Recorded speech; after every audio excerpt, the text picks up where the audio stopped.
All God bless. right. Okay, next up, everybody, we're going to hear from the candidates for New York City Council District 7. So when you, can all of the candidates for New York City Council District 7 join us? And again, we apologize for being a little bit behind. We started late, took a little lot of time to get people on, candidates and everybody. So if you're here, thank you, Mr. Cohen. Nice to see you. Hi, Marty. He is here. Is anyone else here? Mr. Sanchez, I know Mr. Sanchez was here earlier. If you are a candidate, if you could turn your camera on, because otherwise we won't be able to see you. Okay, if anyone else, is Mr. Tejeda here? No? Okay. Okay, so we're gonna get started with you all. And then we are going to just ask you, the way this is gonna work is we're gonna give you a few minutes to have an opening statement. We're going to give you 2 minutes to do that, to have an opening statement. And then we're going to start to ask you some questions from a chat, people posing, and some other questions that we have as moderators, okay? And then we will be able to have like a minute to do a closing statement. And again, apologies for starting late, but these things happen. People are coming from different places. I'm going to unmute you. So when you see the message, you can go ahead and unmute yourself. If you can, if there's no particular noise in the background, you can keep yourself unmuted. That would be easier, okay? All right, so we're gonna go in alphabetical order with you all. We're gonna start with the opening statements. I'm sorry, oh, Marty, you still need to be unmuted. Okay, Mr. Sanchez. So don't mute yourself again once I unmute you. Just keep yourself unmuted. Are you able to unmute, Mr. Sanchez? Okay, great, perfect. Okay, so we're gonna start with Marti Cummings. I'm gonna ask you to just, opening statement, introduce yourself, tell the voters here whatever you would like to say.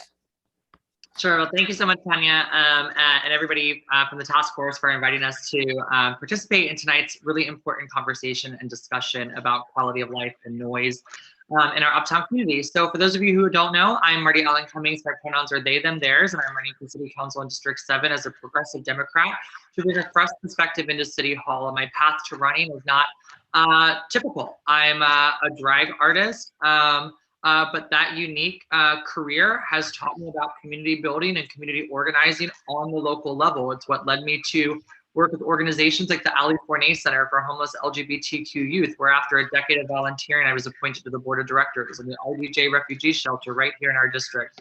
It's how I got linked up to be appointed by City Council to serve on the Nightlife Advisory Board, which I know you all spoke at length about with the District 10 candidates. And I serve on Community Board 9 on the Senior Issues Committee. And I'm committed to getting into office for budget justice and equity to make our city one that is accessible, equal, and equitable, and just for all New Yorkers. I'm just excited to meet you all and to answer your questions. And I know we're running behind, so I don't need to spend any more time. But thank you so much. Thank you so much. Now, Mr. Cohen, you have 2 minutes. Great. So I agree with my my colleague. Thank you all for the task force for giving us this opportunity. I'm running for City Council because I believe I have the most experience, energy, and ideas to help our community recover from this pandemic and to grow anew.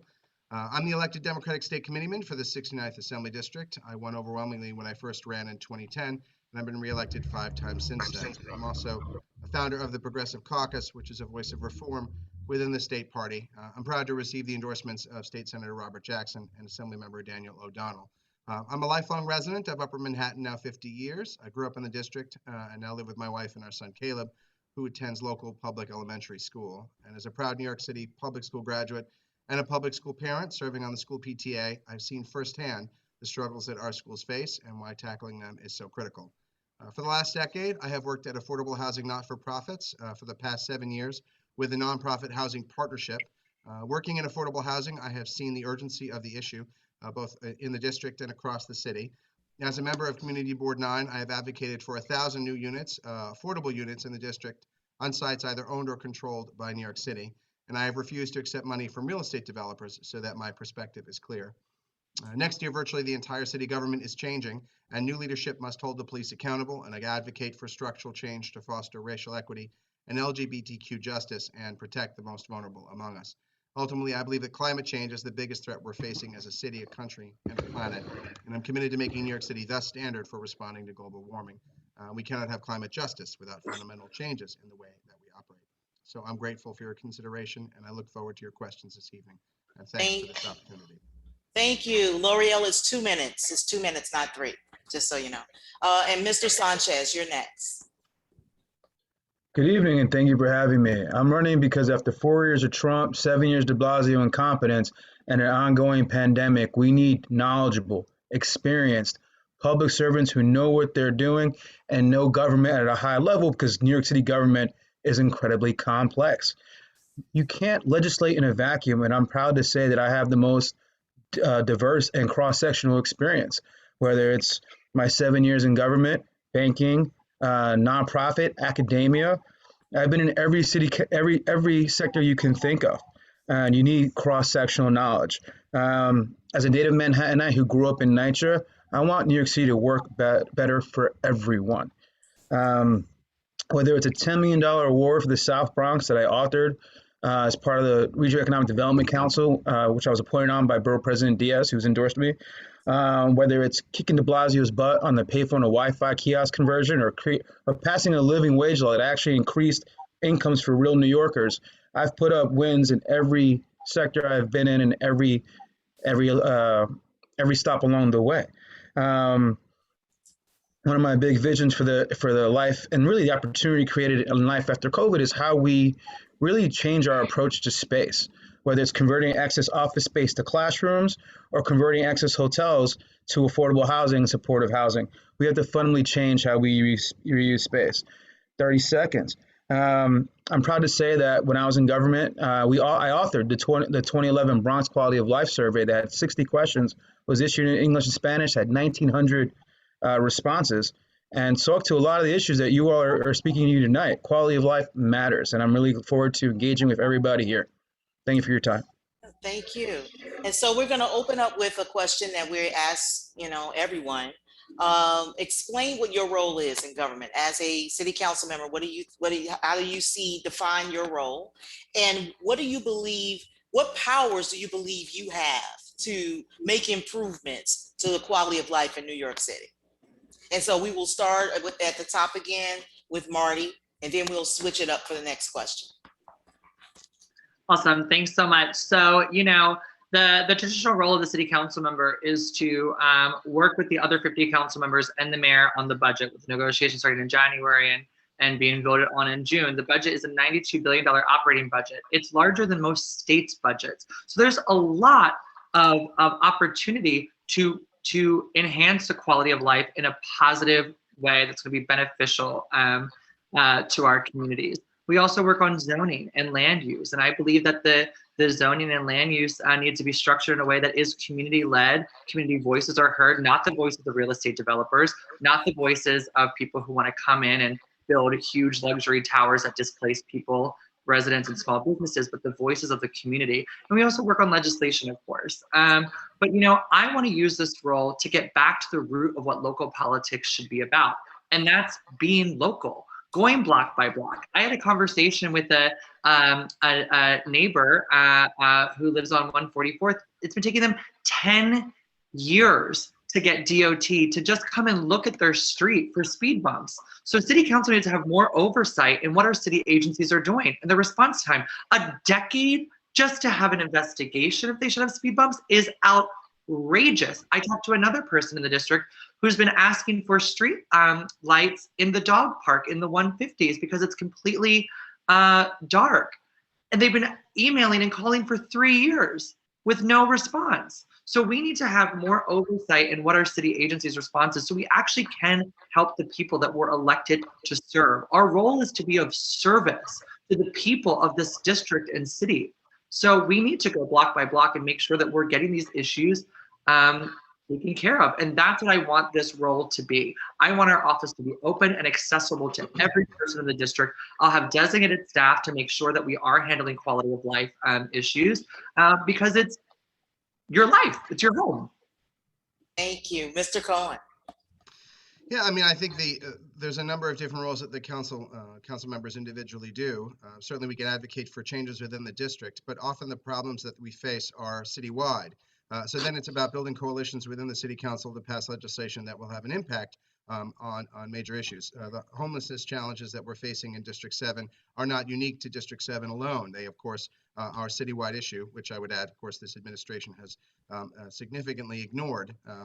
And that's the kind of thing that I think a council member individually can do, but working together in a coalition, both with other council members and also with other nonprofit organizations to come up with solutions for some of the quality of life issues that were discussed both in the previous segment, and I know that we're going to tackle this evening as well.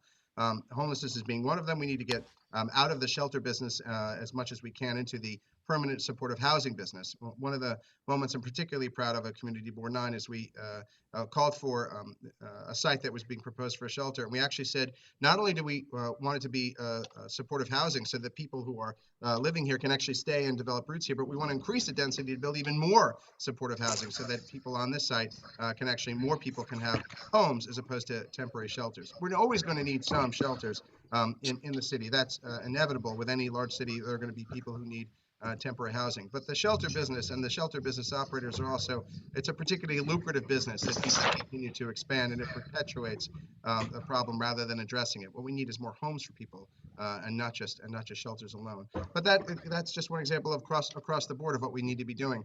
Garbage in this district is a problem, but that's something that's affecting us citywide. I think in part because the mayor is a bad manager and hasn't been able to really control the department and control the city agencies well. And that will change under a new mayor, whoever he or she may be. And it will also change under an activist city council as well. I look forward to being a part of that.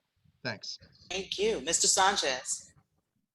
Great. So yeah, the three big buckets have already been touched upon, right? Land use and zoning, passing the budget, and then again, oversight. What I thought was interesting that no one has mentioned, even on the District 10 candidates forum, is that the city council does have subpoena power.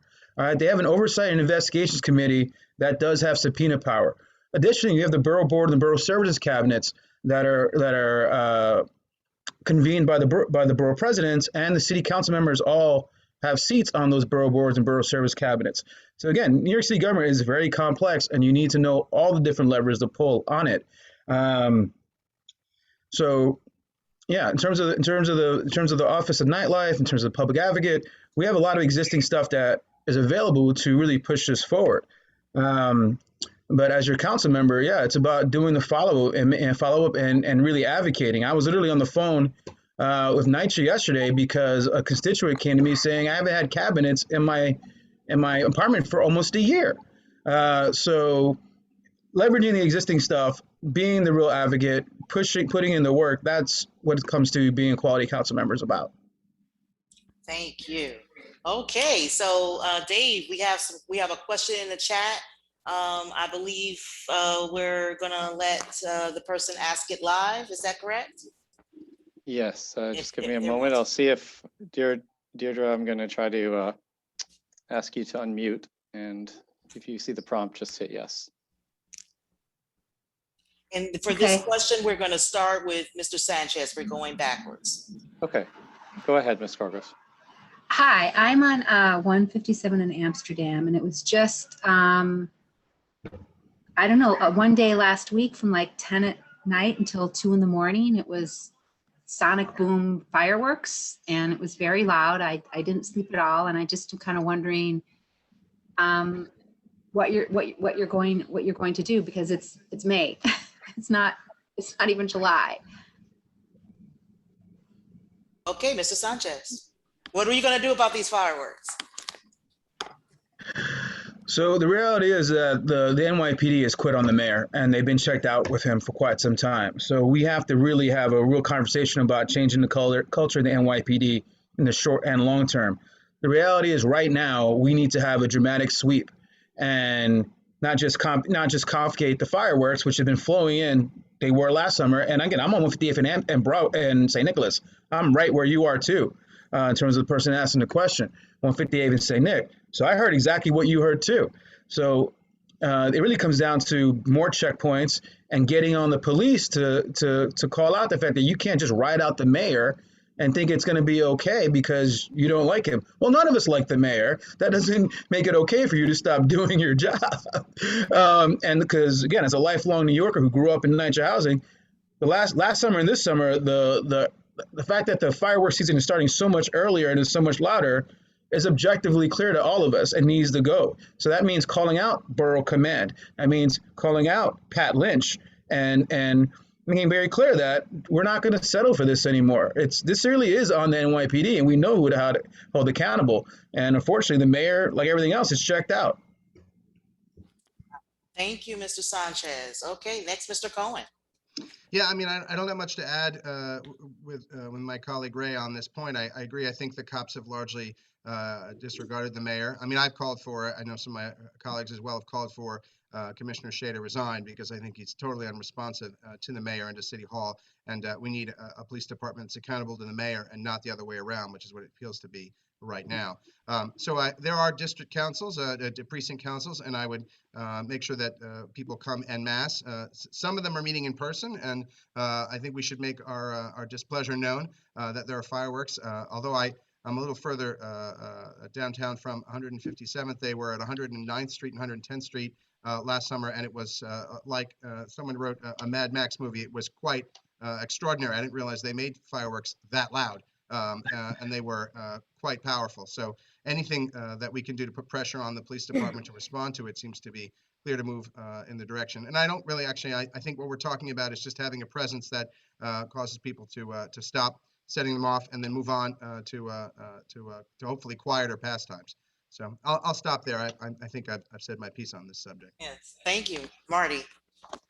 Deidre, that's such a great question that you posed. You know, that I remember last summer and now again, it's my dogs are like frantic about it. You know, it keeps kids awake, seniors, everyone's dealing with this problem. And it's like my colleague said, the mayor is checked out, the commissioner's an abomination and should have resigned a long time ago. I believe the police commissioner should be a civilian, so we have transparency and oversight over the NYPD in a new, fresh way. So yes, I'm gonna say, you know, what my colleague said, and we need to work with our local precincts so they are addressing these issues, but we need to take it a step further and not just build the relationships with the local precincts so they are handling these situations, but we need to make sure that we are putting our resources and our funding, we talked about the budget in our opening statements, putting funding into violence interrupters and harm reductionists in our communities so they can go into the district and talk to people and have conversations with people and find alternative way, you know, Dan said, let's find other recreation that's not so loud, but those other forms of recreation aren't being funded in our communities. And I saw somebody put in the chat, why is the Upper West Side one way and the northern part of the district another way? That's because we're not putting equitable distribution of resources into our lower income Black and brown communities. It's systemic racism at play. So let's put our resources into our communities. Let's fund harm reductionists and violence interrupters. Let's fund arts programs and summer youth employment. And let's make sure that we're holding the police commissioner and the department accountable and making sure that they're actually doing their job, which is to keep you know, these things in check, which they're not doing. Yeah, I'll end there. Thank you, Marty. Okay, Dave, we have another question in the chat. Yes, Christy Roberts, I'm going to see if I can find you in the participants here and ask you to unmute so that you can ask your question live. And we're going to start at the top again. So we're going to start with Marty. Hi, Okay. I just wanted to know if you have a specific plan for handling dirt bikes in the community. It's just like so dangerous out all the time.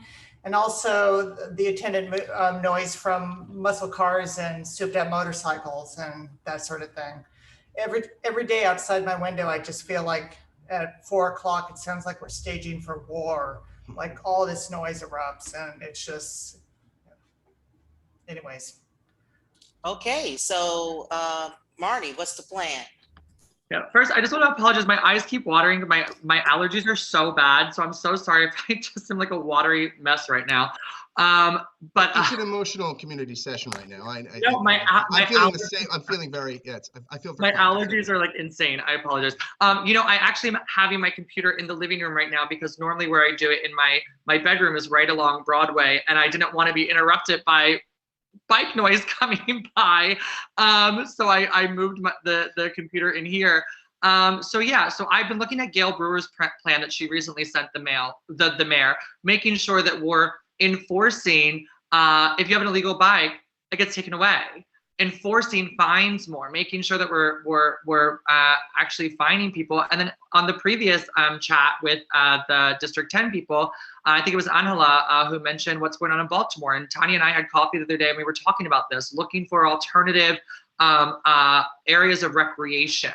Where can we fund park areas in our city where people who do have legally registered bikes, they can go and have recreation, that they can play with their dirt bikes. And Joanna mentioned, that the word dirt is in there for a reason. So let's find where we can fund park areas that they can do this safely. And I've probably just been endorsed by Streets PAC, which is working to expand our safe streets with expanded protected bike lanes and pedestrian areas and bus areas. We need our streets to be safe for everyone.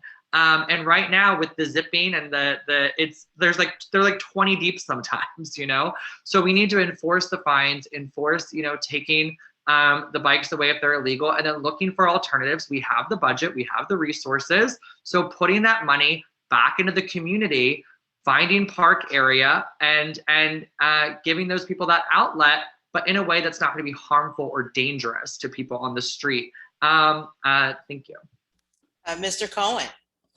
Yeah, I just have one comment on what Marty said. All the bikes are all illegal. There's nothing, whether they're registered or not, they're all illegal. So really the question is, how do we approach it? Gail Brewer's plan is an excellent one. I think we should be talking about greater fines and ticketing and seizure if we have to. I would like to find a way that we don't economically punish, though, a lot of the riders, for which I think this is a significant investment of their capital dollars, of their money, and then taking the bike away would be substantially a financial burden. And I'd like to, as something that Marty made reference to, which is to have an alternative place for people to use them. And maybe also there was this, I think the Baltimore program that Marty made reference to was also covered on public radio about an opportunity for kids to, and a lot of them are young men, young teens, to really use the bikes as a way of sort of learning about science and learning about community and learning about teams and building community together. It's in fact, science and physics, it all sort of gets wrapped into the larger issue of the physics of the bikes. It's a chance to turn what could be a punishing opportunity into a real learning opportunity, and for some cases steers some of these folks away from bad behavior towards more constructive behavior, and in some cases also career opportunities. That feels like a more constructive approach. But I also want to be clear that, and maybe for those of you not familiar with some of the things also that the borough president made reference to, is that gas stations should be essentially forbidden from gassing up a bike if it's being ridden. If it's in a truck or something, then where it's being transported by legal transportation, then it can be they can be refilled. But if you drive up to a gas station in a dirt bike, the gas station could be fined and would be forbidden from refilling them, to sort of discourage people from using them in unauthorized areas. Thanks, that's my time. Thank you. And Mr. Sanchez.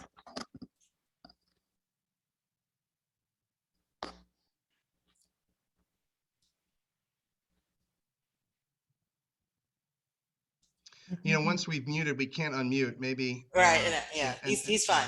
Okay. Thank you. Thank you, Dan. I was having some muting issues. Oh, I'm on the clock. Short answer. When the police want to do something, when the city wants to do something, they do, right? I remember back when I was in government, we got hauled, the borough president and I went down to meet with with the police, with the TLC commissioner and Deputy Wilson, Mayor Wilson, to talk about illegal street hails, right? And the crackdown enforcement they were doing back then. There needs to be a very clear and coordinated sweep and confiscation of the bikes. They can create ways in which people can go reclaim their bikes, but there needs to be a legit crackdown and seizing of bikes. The vast majority of them are not street legal and need to be taken. That doesn't mean you need to handcuff kids, incarcerate kids, and criminalize kids, but you got to do something to show consequences, and that means, yes, there should be a sweep and seizing of these illegal bikes. So that's the short-term answer. The long-term answer, yeah, absolutely. We funded lots of skate parks in the Bronx through our capital, our Reso 8 dollars when I worked for the borough president. There's absolutely great alternatives, but you have to start with the immediate answer, which is that the biking situation has come out of control, and you need to do a sweep and take the bikes immediately without over incarcerating and policing and arresting kids. Thank you. Thank you.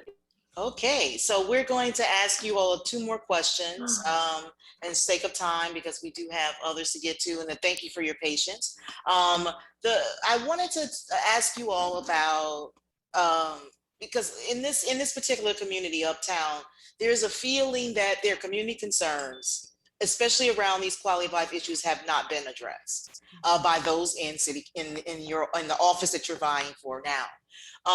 And what do you feel what do you feel are some factors that have stood in the way of this office addressing these community concerns around noise and quality of life? And what will you do differently that will make this office more responsive to community concerns around this issue? And we will start with Mr. Sanchez.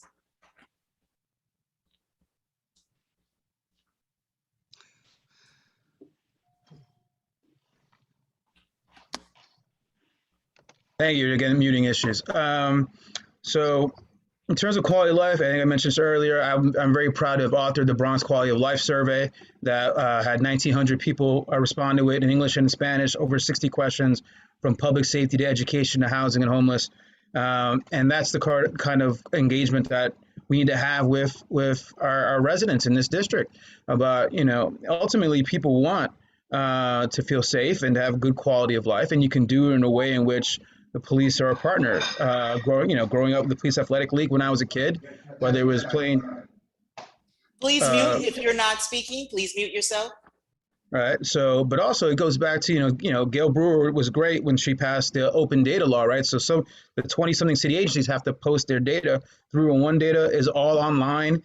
There's, there's a lot of data there in terms of noise complaints, the bikes that can be aggregated, and people forget, to pinpoint what really needs to be happen here. But yeah, there's absolutely a need for more intense engagement. Like, again, I mentioned earlier how I've had to make multiple calls to NYCHA folks on behalf of people I've met knocking on doors and campaigning. Again, a woman who doesn't have cabinets. I was on the phone with NYCHA this morning, hasn't had cabinets in a year. It's appalling what some of the living conditions that people in this district are having to put up with, whether it's noise complaints. And someone saw in the chat that, it's not just kids doing, adults are misbehaving too.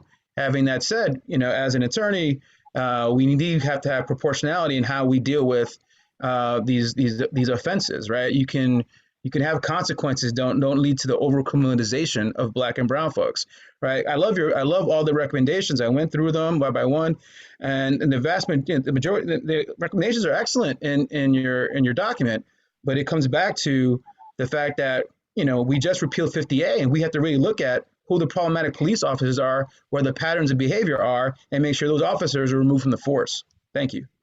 Mr. Cohen.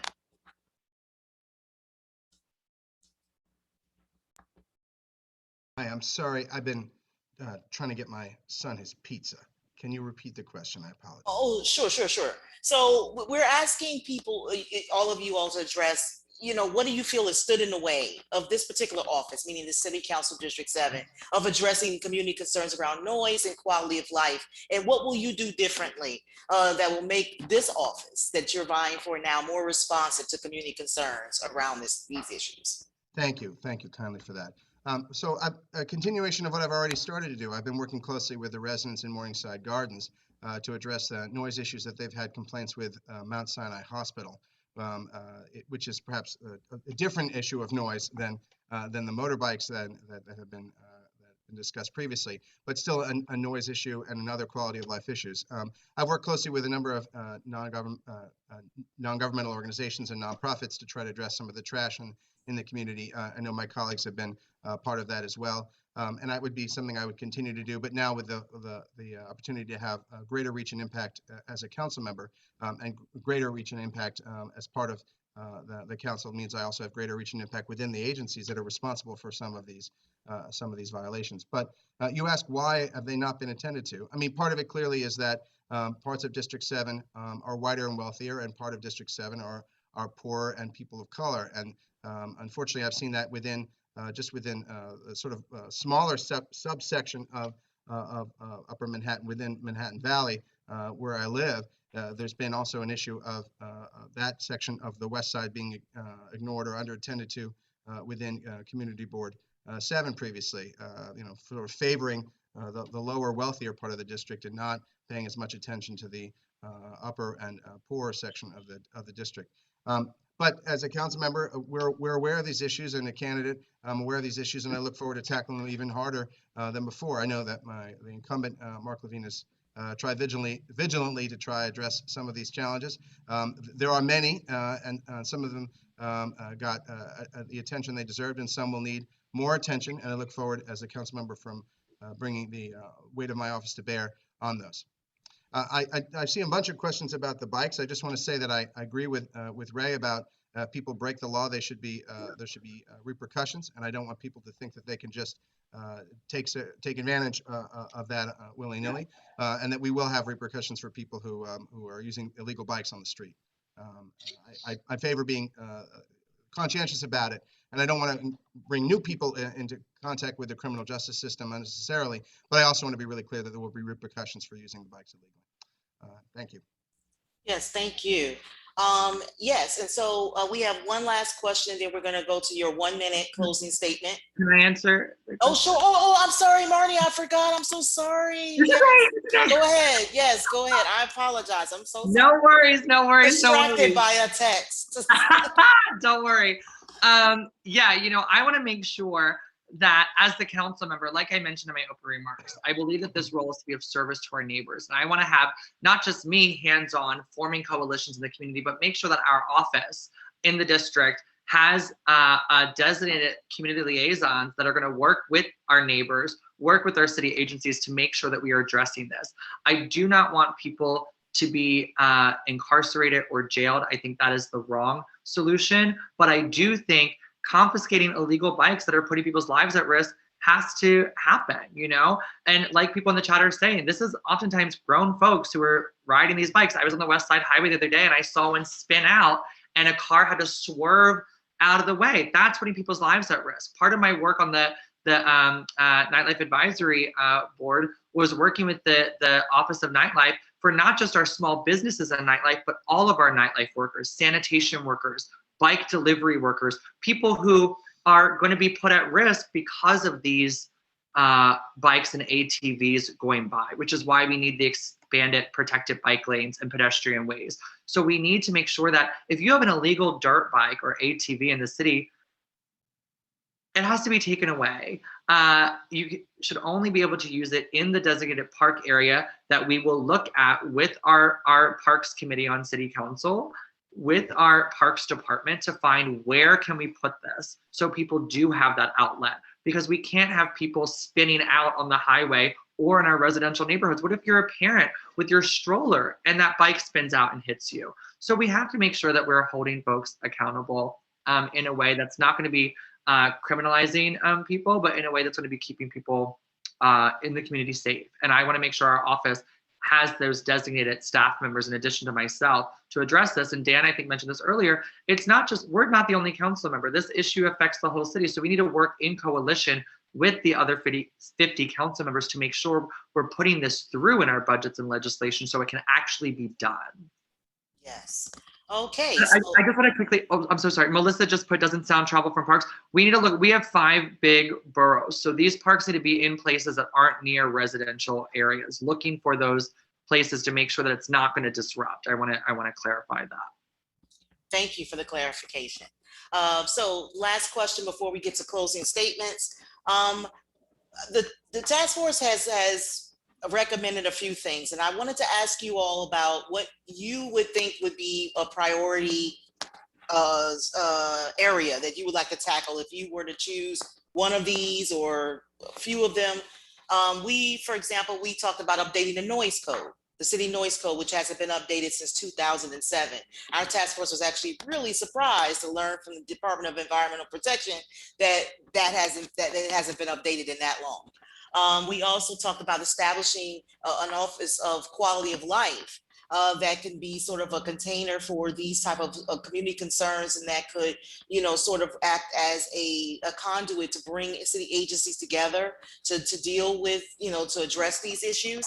We also talked about the need for using technology that's available out there now to monitor, to measure noise and to get more of an idea of where noise is coming from and what areas are being more impacted. So of those things, do you think there's one that's more of a priority for you, or do you think that, or what do you think about that? And we will start with Marti. Yeah, well, I think we need to look at how our city agencies are handling things. Ray mentioned the subpoena power that is part of city council, and I talked about making sure that the city council has more oversight in what city agencies are doing across the board. But we also need to make sure that our task force, we're working with task force like the one that you all as a community have put together, and having your voices at the table.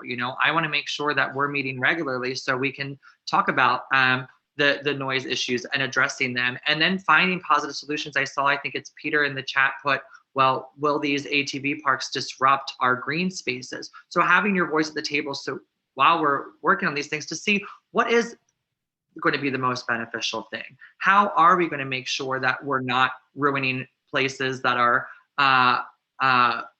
protecting our environment and our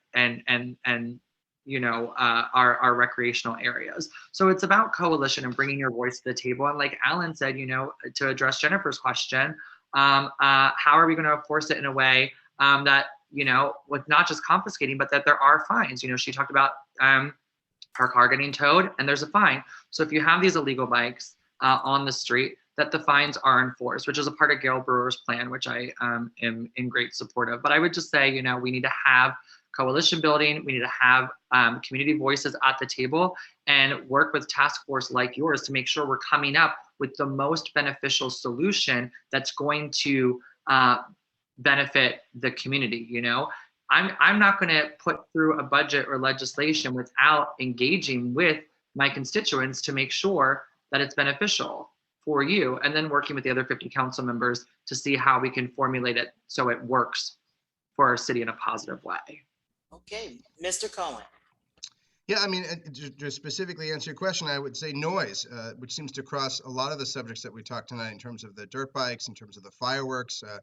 No one mentioned ambulances, but my gosh, that is also a very big problem. One's just passing by my window right now, and all of that sort of interconnected with noise, even if they're from different areas. You've got the hospitals with the ambulances and medical EMS. You've got the dirt bikes is another area. I think really more law enforcement also touches on transportation. Same with the fireworks with law enforcement. But it's really noise, and if Tanya mentioned the technology, be able to measure it, and that might be also a way to start. We have a 311 app if you want to make complaints about a pothole or garbage or another issue of quality of life in your neighborhood. We should have some sort of a modification of that app, or perhaps another that enables you to measure the noise in your neighborhood and to be able to document it, be able to say, that we're at X number of decibels and over here, and can we have someone attend to it? It gives a way of being able to sort of document some of the challenges that we're facing with the noise.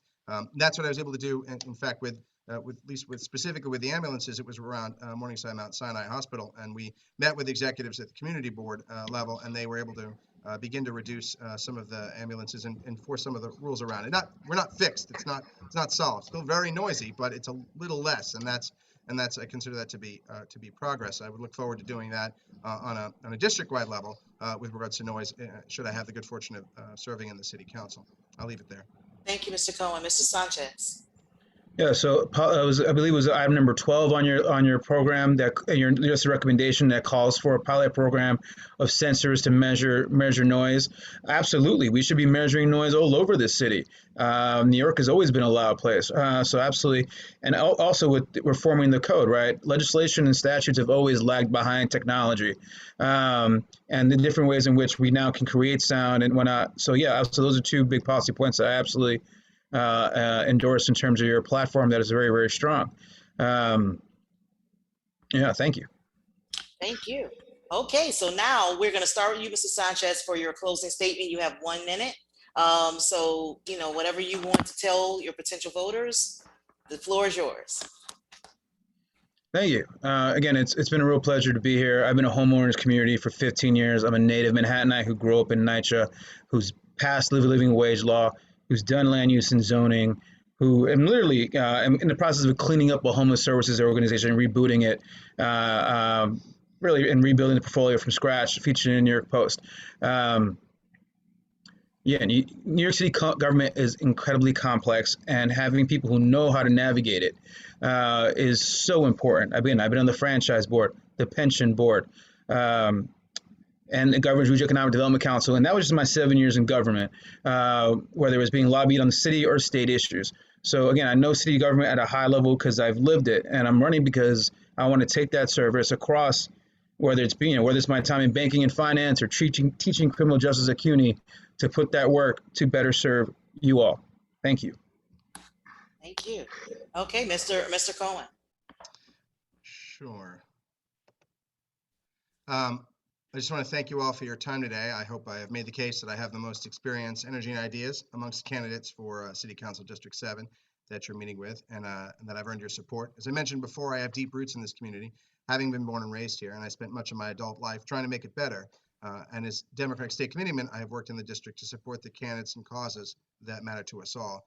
I just want to emphasize that I've been involved in this community for decades. I do not believe in the idea of people waiting one's turn, or that one should be rewarded solely on the basis of longevity or some other fictional standard. But I do believe that I have demonstrated my core values, and that I have done the hard work in the district long before I contemplated running for office. I have done the toil over decades of forging coalitions on issues and actions that matter. I did this for causes I fundamentally believed in, not just because I was running for city council. With so many people coming into city government at virtually every level, having some experience and a depth of connections to the people and community organizations in this district will be critically helpful for delivering the services to people who desperately need help, both recovering from the pandemic and the recession, and also the hard work ahead of us in restructuring our city. I would be grateful for your consideration, and thanks all so much for your time. Thank you, Mr. Cohen. Marti Cummings. Thanks, Tanya, and thank you to my colleagues. It's always good to see you, and thank you all for inviting us to participate in this important conversation. And I just want to tap into what Jennifer and Amy are saying in the chat. We can't just assume what folks riding the bikes want or need. So we need to make sure that their voices are also brought to the table. Coalition building means bringing everyone in the community to the table to make sure that we're doing the most amount of good for the most amount of people. And I believe that my experience in my various roles with Ali Fournier Center or the Office of Nightlife, or my work as a community organizer, activist, and on the community board has shown me the way to bring people together so we can tackle these issues head on, so we can address the noise in the city. So we're putting our funding and resources into communities that are often left out. Equitable distribution of resources, working in coalition for the people of this district and this city. And I believe that I'm the best suited to meet this moment. And I'm grateful for your time tonight. And I look forward to continuing the conversation offline. I'll put my information in the chat. I'm always available to have a one-on-one with folks for follow-ups to answer any questions as well. So thank you so much. Thank you. And we would like to thank our candidates for New York City Council District 7 for joining us and talking to the voters uptown, because we don't get a lot of attention sometimes. So we thank you for your participation and sharing your ideas on this very important issue. And we look forward to continuing as a task force and as a community engaging with you as this election goes forward. Thank you so much. Nice. Thank you for being with us today. Thank you.